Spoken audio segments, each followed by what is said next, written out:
ঘটনাটি মূলত আমার এক পরিচিত ভাইয়ের কাছ থেকে শোনা। এই ঘটনাটির স্থান হচ্ছে কুয়াকাটা। সেখানকার একটি টুরিস্ট স্পট আছে মিস্ত্রিপাড়া কেন্দ্রিক স্থানে। সেখানকার পুরনো একজন মেম্বার আমার ভাইয়ের শ্বশুর, অর্থাৎ আমার দালুই হন। সঙ্গত কারণে তার নামটি আমি প্রকাশ করতে চাচ্ছি না। মূল ঘটনা হচ্ছে তার বাড়ির পাশে একটি ছোট্ট ডোবাকে নিয়ে। তার ওই ডোবা মূলত তার নলকূপ বা আমরা স্থানীয় ভাষায় চাপকল বলে থাকি, ওটার পানি দ্বারা সৃষ্ট। ডোবায় হাঁটু পরিমাণ পানি ছিল বা সর্বোচ্চ কোমর পরিমাণ পানি ছিল। সেই ডোবায় অনেক রকমের ছোট ছোট মাছ, যেমন উটকল মাছ, চ্যাং মাছ, টাকি মাছ এবং অন্যান্য পুঁটি মাছ সহ কিছু কিছু মাছ ছিল। তো আমাদের ওখানকার একজন তালুই মশাইয়ের অনুমতি নিয়ে সেই ডোবায় পানি সেচ করে পাম্পের সাহায্যে উঠিয়ে সেখান থেকে মাছ ধরার সিদ্ধান্ত নেয় এবং পরদিনই কাজটি করা হয়। এবং যথারীতি সেখান থেকে অনেক টাকি মাছ, চ্যাং মাছ পাওয়া যায় এবং গ্রামের ছোট ছোট ছেলে মেয়েরাও সেখানে এসে মাছ নিতে থাকে। এক পর্যায়ে সেখানকার একজন লোক, যার নাম ছদ্মনাম হিসেবে ব্যবহৃত আজিজ মিয়া, সেখানে দেখতে পান পানির মধ্যে একটি বড় শোল মাছ। মূলত এই ডোবার মধ্যে এত বড় মাছ কেউ কল্পনাও করতে পারেনি, কারণ শুধু একমাত্র ওই মাছটা ব্যতীত সকল মাছ ছিল ছোট ছোট। তো আজিজ মিয়া সেই মাছটি ধরার চেষ্টা করেন এবং তিনি অদ্ভুতভাবে কয়েকবার হোঁচট খান, কিন্তু কয়েকবার চেষ্টায় তিনি মাছটিকে ধরতে পারেন। তিনি যখন মাছটিকে হাতে নেন, তিনি দেখেন মাছটি অন্যান্য মাছের থেকে বিশাল আকৃতির এবং তার চোখ অস্বাভাবিকভাবে লাল হয়ে আছে। বিষয়টি তিনি সাধারণভাবেই নেন। তিনি তার মাছগুলো একটি আড়তে নিয়ে গিয়ে একজন জেলের কাছে বিক্রি করে দেন এবং ভালো টাকা আয় করেন। ওই দিন রাতেই তিনি স্বপ্ন দেখেন যে একটি কবুতর তার দিকে তাকিয়ে আছে এবং হঠাৎ করে সে উড়াল দিয়ে চলে যাচ্ছে এবং তিনি তা লাফ দিয়ে ধরতে গেলেই তা উড়ে চলে যায়। পরদিন সকালবেলা তার 5 বছরের ছেলে, যে তার মামার বাড়ি বেড়াতে গিয়েছিল, সেখান থেকে সে হারিয়ে যায় এবং অনেক খোঁজাখুঁজির পর সেই দিন সন্ধ্যাবেলা পাশের গ্রামের একটি ছাড়া বাড়ির পুকুরে সেই বাচ্চাটিকে মৃত অবস্থায় পাওয়া যায়। আজিজ মিয়া পরবর্তীতে তার ছেলে হারানোর শোকে পাগলের মতো হয়ে যান। মূল কাহিনী এখনো শুরুই হয়নি। আজিজ মিয়া মাছটি যার কাছে বিক্রি করেছিলেন, তিনি আবার তা ঢাকার কারওয়ান বাজারে তার পরিচিত এক ব্যবসায়ীর কাছে পিকআপে করে পাঠিয়ে দেন এবং মাছটি ওই লোক ছদ্মনাম হিসেবে ব্যবহৃত রফিকুল ইসলাম পরদিন হাতে পান এবং বাজারে বিক্রি করার উদ্দেশ্যে নিয়ে যান। রফিকুল সাহেব যখন মাছগুলো বিক্রি করতে নিয়ে যান, তখনই দেখেন যে মাছগুলোর মধ্যে একটি অস্বাভাবিকভাবে তার দিকে তাকিয়ে আছে এবং তার চোখ লাল হয়েছে, যেমন তাকে খেয়ে ফেলবে। এবং তিনি মাছগুলো খুবই ভালো দামে একজন ভদ্রলোকের কাছে বিক্রি করেন। ভদ্রলোক মাছগুলো নিয়ে তার বাসায় চলে যান। ভদ্রলোকের ছদ্মনাম ব্যবহার করছি ওমর ফারুক নামে। তিনি মাছগুলো বাসায় নিয়ে আসলে তার কাজের বুয়াকে দেন এবং বলেন ভালো করে কেটে পরিষ্কার করে তার স্ত্রীকে দিতে। ওমর সাহেব শোল মাছ দিয়ে ফুলকপি খেতে খুব ভালোবাসতেন। কাজের বুয়া যখন মাছগুলো কাটতে যাবে, তখন দেখে একটি মাছ খুব বেশি ছটফট করছে। এমনকি মাছটিকে কাটতে গিয়ে কাজের বুয়া আহতও হন। মাছটির মাথা থেকে দেহ আলাদা করার পরও যেন মাছটি মরছে না। অতঃপর বেশ কিছুক্ষণ পর মাছটি মারা গেলে তা ভালোভাবে কেটে পরিষ্কার করে কাজের বুয়া ওমর ফারুক সাহেবের স্ত্রীর কাছে নেন। ওমর ফারুক সাহেবের স্ত্রী মাছগুলো খুব সুন্দর করে রান্না করেন। দুপুরে ওমর সাহেব খেতে আসছিলেন। তিনি বলেন, কই গো, আমার সকালে বাজার থেকে আনা তাজা শোল মাছগুলো কোথায়? তাড়াতাড়ি দাও, ক্ষুধায় পেটের ইঁদুরগুলো ছটফট করছে। পরে ওমর ফারুক সাহেবের স্ত্রী মাছগুলো তাকে দিলে খুব স্বাদ করে, খুব তৃপ্তি নিয়ে তিনি তা খান।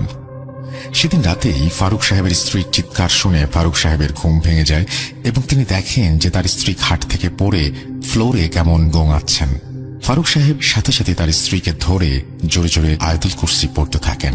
কিছুক্ষণের মধ্যেই তার স্ত্রী স্বাভাবিক হয়ে ওঠেন এবং বলেন, আমাকে বাঁচাও, ওরা আমাকে মেরে ফেলতে চায়। ও বলেছে যে যে তার সাথে অন্যায় করেছে সে প্রত্যেকের প্রতিশোধ নেবে। ও আমাকেও রাখবে না, কাউকেই ছাড়বে না। বলে রাখা ভালো, ওমর ফারুক সাহেব মূলত মাদ্রাসা লাইনের শিক্ষার্থী ছিলেন এবং তিনি কুরআনের হাফেজও ছিলেন। তিনি অনেক কিছুই জানতেন এই সমস্ত বিষয়ে, কিন্তু জিন বিষয়ক কোনো কাজ এখন পর্যন্ত তিনি করেননি। তারা ওই রাতটা কোনো মতে পার করেন ভয়ে ভয়ে। পরদিন ওমর ফারুক সাহেব তার পরিচিত একজন আলেমের সাথে কথা বলেন এবং তিনি জানান তিনি আসরের নামাজের পর তাদের বাসায় আসবেন। আলেম সাহেব যথারীতি আসরের নামাজের পরেই বাসায় চলে আসেন এবং ওমর সাহেব সবকিছু গুছিয়ে বলেন এবং আলেম সাহেব বলে ওঠেন, বুঝতে পেরেছি, এটা নিশ্চয়ই কোনো শয়তানের কাজ। তার উদ্দেশ্য হয়তো খুব খারাপ ছিল, তাই বড় কিছু ঘটার আগেই একটা পদক্ষেপ নিতেই হবে। এই বলে আলেম সাহেব ওমর ফারুক সাহেবকে কিছু আমল শিখিয়ে দিয়ে যান এবং পানি পড়া দিয়ে যান এবং বলেন তারা যাতে সাবধানে থাকে আর এই আমলগুলো সঠিকভাবে পালন করতে থাকে। পরদিন তিনি আবার আসবেন এবং এই বিষয়ে কিছু একটা করবেন। আলেম সাহেব চলে যাওয়ার কিছুক্ষণ পরেই মাগরিবের আজান দেয়। ওই দিন ওমর ফারুক সাহেবের স্ত্রী আবার বৃহস্পতিবারের নফল রোজা রেখেছিলেন, তাই তিনি তার ইফতার করতে যান। ইফতারিতে তিনি শুধু এক গ্লাস পানি খান এবং দুটি খেজুর খান। তিনি খুব অসুস্থ বোধ করছিলেন। ওমর সাহেব এবং তার স্ত্রী যথাযথভাবেই তাদের নামাজ আদায় করেন এবং আলেম সাহেবের দেখিয়ে দেওয়া আমলগুলো পালন করেন। ওই দিন রাতে তাদের সাথে বেশি কিছু হয়নি, কিন্তু ওমর ফারুক সাহেব লক্ষ্য করেছিলেন তার বিছানার আশেপাশে কোনো কালো ছায়া এপাশ থেকে ওপাশ ঘোরাঘুরি করছে। পরদিন ছিল শুক্রবার। ওমর ফারুক সাহেব জুম্মার নামাজ আদায় করে বাসায় আসেন এবং তার স্ত্রীকে দেখেন চুপ করে বসে থাকতে। তিনি তাকে ডাক দিলেও তিনি তার কোনো জবাব দেন না এবং চুপ করে বসেই থাকেন। তখন ওমর ফারুক সাহেব বিষয়টি বুঝতে পেরে সাথে সাথে আলেম সাহেবকে ফোন করেন এবং বিষয়টি তাকে খুলে বলেন। আলেম সাহেব বলেন, ফারুক ভাই, আপনার এবং আপনার পরিবার চরম ঝুঁকির মধ্যে আছে। আমি এসে আপনাকে সব জানাচ্ছি, আপনি একটু ধৈর্য ধরুন। এই কথা বলে আলেম সাহেব কলটি কেটে দেন। বিকেলবেলা আলেম সাহেব বাসায় আসলে বাসার মধ্যে মনে হচ্ছিল ঝড় বা বন্যা বয়ে যাচ্ছে। কিছুক্ষণ আগে আবহাওয়া স্বাভাবিক থাকলেও আলেম সাহেবের প্রবেশের মাঝেই যেন ঝড় বৃষ্টির সৃষ্টি হয়ে যায়। আলেম সাহেব ওমর ফারুক সাহেবকে বলেন, ফারুক ভাই, আপনি দিন কয়েক আগে বাজার থেকে কিছু শোল মাছ এবং টাকি মাছ কিনে এনেছিলেন। উত্তরে ওমর ফারুক সাহেব বলেন, হ্যাঁ, এই দুদিন আগেই। আলেম সাহেব বলেন, আপনার কিনে আনা মাছগুলোর মধ্যে একটি জিন ছিল। তার বয়স ছিল 900 বছরের ওপরে। সে কুয়াকাটার মিস্ত্রি পাড়ার বৌদ্ধ সম্প্রদায়ের একজন জিন ছিল। বহুকাল আগে তাদের রীতি অনুযায়ী তারা 300 বছরের জন্য যে কোনো একটি প্রাণী সেজে লোকালয়ে বসবাস করতে শুরু করে। তাদের মধ্যে এই জিনটি শোল মাছ, সে বিভিন্ন পুকুরে, ডোবায়, খালে বসবাস করে। তাকে ধরে আনার জন্য একজন ব্যক্তির ছোট্ট 5 বছরের ছেলেকেও নাকি সে হত্যা করেছে বলে সে জানায়। সে নাকি প্রথমে ওই লোককে ইঙ্গিত দিয়েছিল তাকে না ধরতে, কিন্তু সেই লোক না বুঝতে পেরে তাকে ধরে ফেলেছে এবং জিনটি তাকে শাস্তি দিয়েছে। আবার তিনি যার কাছে মাছগুলো হস্তান্তর করেছিলেন, এক জেলের কাছে, সেই জেলেরও একটি দুর্ঘটনার মাধ্যমে প্রাণ দিতে হয়েছে এবং বাজারে আনা সেই ব্যবসায়ীরও বড় ক্ষতি করে সে জানায়। সে নাকি এটাও জানিয়েছে এখন নাকি আপনার পালা। সে এবার আপনাকে কঠিন থেকে কঠিনতর শাস্তি দিতে চায়। বর্তমানে সে চায় আপনাকে প্রাণে মারতে এবং স্ত্রীর প্রাণ নিয়ে যেতে। এই কথাগুলো নাকি আলেম সাহেব তার বন্ধু এক জিনের কাছ থেকে জানতে পারেন। এসব কিছু শুনে ওমর ফারুক সাহেব এক প্রকার ভয়ের মধ্যে পড়ে যান এবং বলেন, ভাই, দেখেন না একটা সমাধান করা যায় কিনা। আরেকটা কথা, ওমর ফারুক সাহেবের স্ত্রী ছিলেন সন্তান সম্ভবা।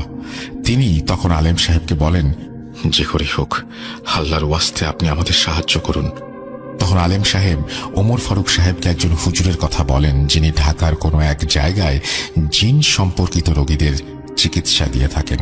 সঙ্গত কারণে তার নামটিও বলছি না, কারণ তিনি বর্তমানে অনেক পপুলার একজন হুজুর। তার কাছে নিয়ে যাওয়ার পর তিনি ওই জিনকে কয়েকবার সতর্ক করেন এবং বলেন, চলে যা, কিন্তু সে কথায় নারাজ এবং তাকে ভেঙাতে থাকে। পরবর্তীতে হুজুর জিনটিকে জবাই করেন এবং পরবর্তীতে ওমর ফারুক সাহেব আলেম সাহেব হুজুরকে তার কর্মকাণ্ডে খুশি হয়ে কিছু হাদিয়া দেন এবং তাকে শুকরিয়া জানান। বেশ কিছুদিন কেটে গেল, তাদের কোনো সমস্যা হয়নি, কিন্তু